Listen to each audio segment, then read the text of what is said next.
Adam Bullion's, the Mayflower Restaurant and Bar, Cheyenne, Wyoming. It's day one of Cheyenne Frontier Days, I think the 113th Cheyenne Frontier Days. I read Kerouac, I read On the Road. Back in the day, this was supposedly the place. And Jack Kerouac could have very well been here.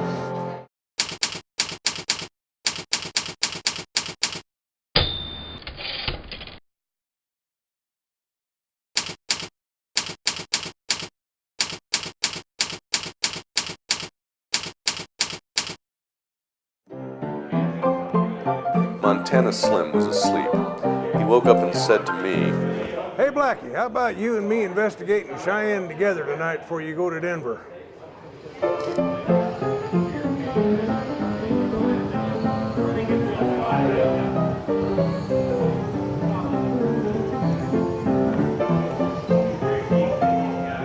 Hell's bells, it's Wild West week. As the truck reached the outskirts of Cheyenne, we saw the high red lights of the local radio station. And suddenly, we were bucking through a great crowd of people that poured along both sidewalks.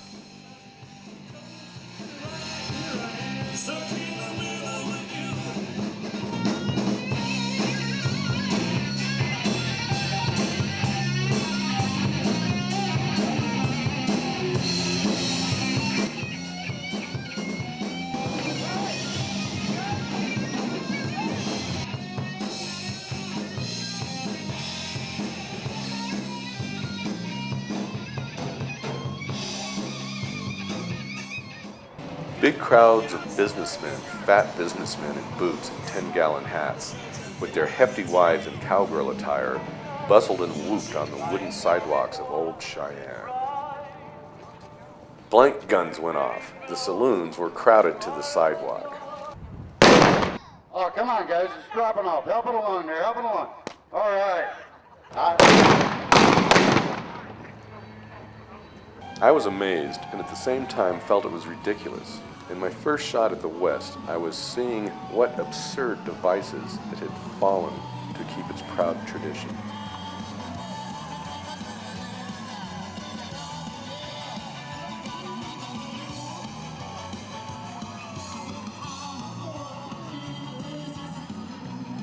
First we milled with all the cowboy dudded tourists and oilmen and ranchers at bars and doorways on the sidewalk. I went into a chili joint, and the waitress was Mexican and beautiful. I ate, and then I wrote her a little love note on the back of the bill. The chili joint was deserted. Everybody was somewhere else drinking. I told her to turn the bill over. She read it and laughed. It was a little poem about how I wanted her to come and see the night with me. I'd love to, Chiquito, but I have a date with my boyfriend. Can't you shake him? No, I can't. Some other time I'll come by here, I said. And she said, Anytime, kid. Still I hung around just to look at her and had another cup of coffee. Things were going on as wild as ever outside, except that the fat burpers were getting drunker and whooping up louder. It was funny.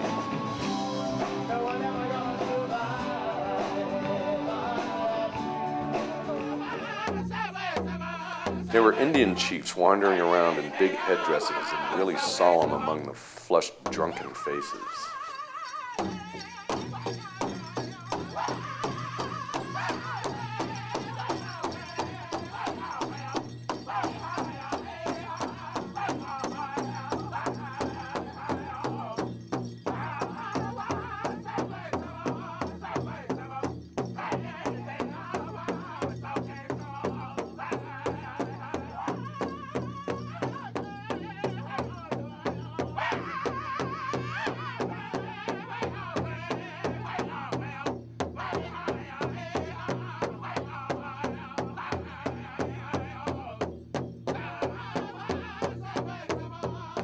We picked up two girls. We took them to a rickety nightclub that was already closing, and there I spent all but $2 on scotches for them and beer for us.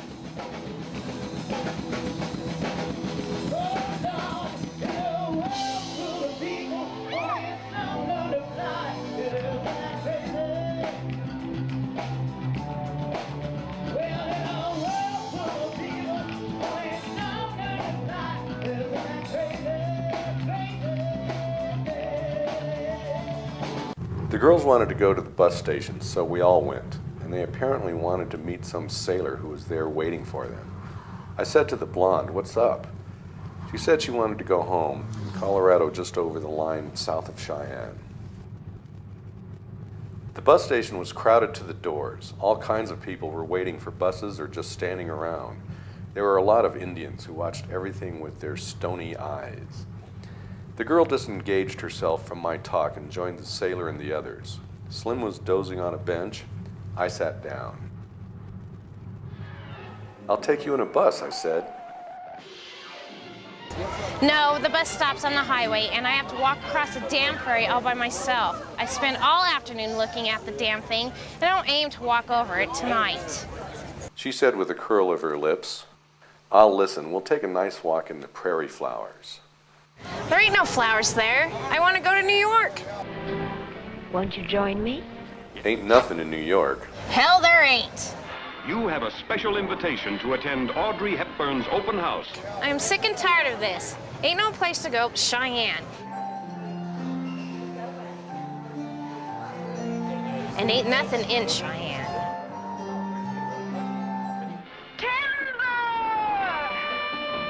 Frontier days are the big daddy of all. Of them all. Of them all. Of 'em I'm all. a New Yorker. It's my first time ever, and I'm here. I rued the way I had broken up the purity of my entire trip, not saving every dime and dawdling and not really making time. I hadn't slept in so long, I got too tired to curse and fuss and went off to sleep. I woke up with a big headache. Slim was gone, to Montana, I guess. I went outside. First I ate a breakfast, a modest one, of toast and coffee and 1 egg, and then I cut out of town to the highway. The Wild West Festival was still going on.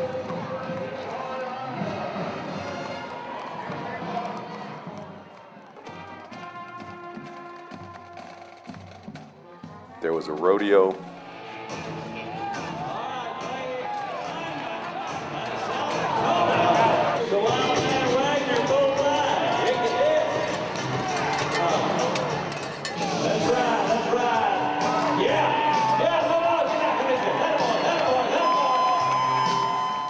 And the whooping and jumping were about to start all over again. I left it behind me. And there in the blue air I saw for the first time, far off, the great snowy tops of the Rocky Mountains. I took a deep breath. I had to get to Denver at once.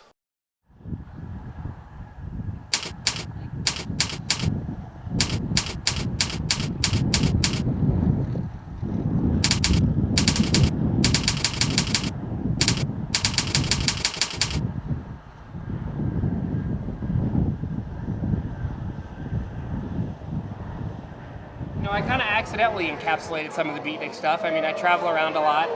I'm a bartender. I've lived in at least half a dozen cities. And it's always in the back of my mind. It's always been, I've always tried to, every place I've gone, try to see things through Kerouac's eyes, where the main thing that I got from everything that he wrote was just such a zest for life.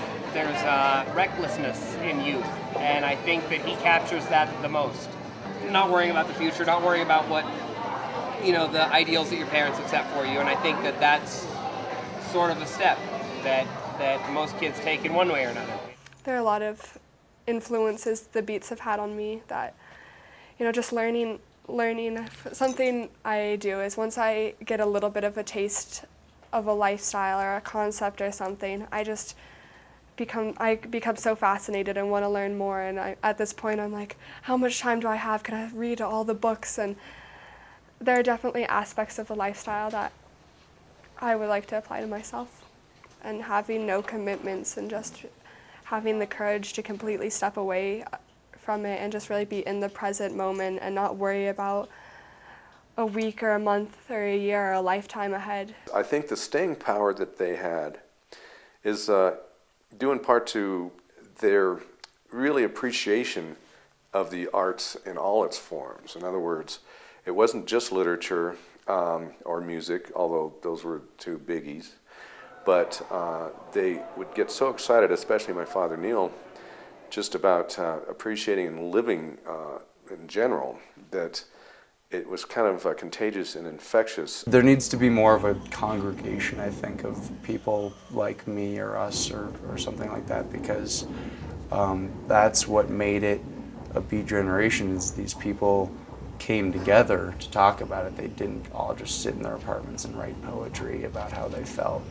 They actually got together and became friends and talked about it and thought about it and went to other places with it. The Beats didn't really try to become heroes. They weren't stepping out and saying, you know, we want everyone to recognize us as important heroes. They were just standing up and saying, we don't think this is right and this isn't how we want to do it. And because they were doing that, people looked at them and were really surprised, and they ended up getting the spotlight. I am strong to myself and will really focus on what I need to do and what I feel is right. And so I think that was also a really big part of what the Beats had, was that they needed to do what they felt was okay and what they felt was right, and they weren't going to sink into the traps of society. They weren't out to create any kind of movement or call themselves beat or hippies or anything like that. It just kind of created a life of its own later because their attitude toward life and art caught on. I think we could use a dose of their tolerance and actually moderation and inclusion and appreciation of the arts now more than ever.